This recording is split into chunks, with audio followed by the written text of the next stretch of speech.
Hi friends, welcome to Venkish channel. అనూజిగూడలో ఒక 500 square yard commercial plot సేల్కి వచ్చింది. ఇది వరంగల్ హైవే ఏదైతే కనిపిస్తుందో వెహికల్స్ పోతున్నాయి కదా, ఇది వరంగల్ హైవే అండి. ఈ వరంగల్ హైవేకి ఇది సర్వీస్ రోడ్. దీని పక్కనే కమర్షియల్ ప్లాట్ అనేది సేల్కి వచ్చింది. ఆల్రెడీ ఇది కూడా ఒక కమర్షియల్ ప్లాట్ అండి. ఇది ఆల్రెడీ కన్స్ట్రక్టెడ్.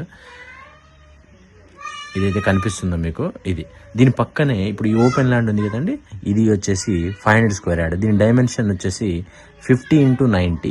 సో ఈ 500 స్క్వేర్ యార్డ్ ఇప్పుడు మనకి సేల్స్కి వచ్చింది. ఎవరైనా ఇంట్రెస్ట్ ఉంటే నా నెంబర్కి, డిస్ప్లే అవుతున్నటువంటి నెంబర్కి కానీ, డిస్క్రిప్షన్లో ఉన్నటువంటి నెంబర్కి కానీ ఇంకేమైనా ఇన్ఫర్మేషన్ కావాలన్నా నాకు కాంటాక్ట్ అవ్వండి. నేను ఫర్దర్గా మీకు అన్ని ఇన్ఫర్మేషన్ ఈ ప్లాట్ గురించి నేను మీకు అందిస్తానండి. Thank you friends.